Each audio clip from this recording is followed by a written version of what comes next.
മുമ്പുള്ള ഈ പാലം കടന്നപ്പോ എനിക്ക് ആലോചിച്ചത്, നിങ്ങൾക്ക് ആരോഗ്യത്തിന്റെ പാലം കടന്ന് ദീർഘായുസിലേക്ക് പോകാൻ വേണ്ടിയിട്ടുള്ള കുറച്ച് കാര്യങ്ങൾ ഈ പാലം കഴിക്കുമ്പോ ഞങ്ങൾക്ക് പറഞ്ഞുതരാം.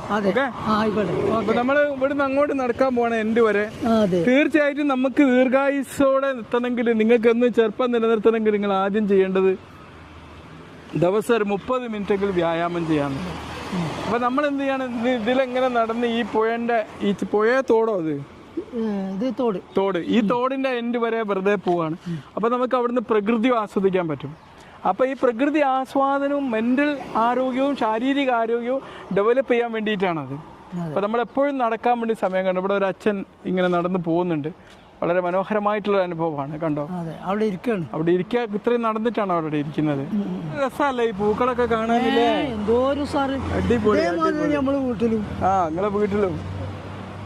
അപ്പൊ നമ്മളെ വീടും പരിസരമൊക്കെ പൂക്കൾ കൊണ്ട് അലങ്കരിക്കുക.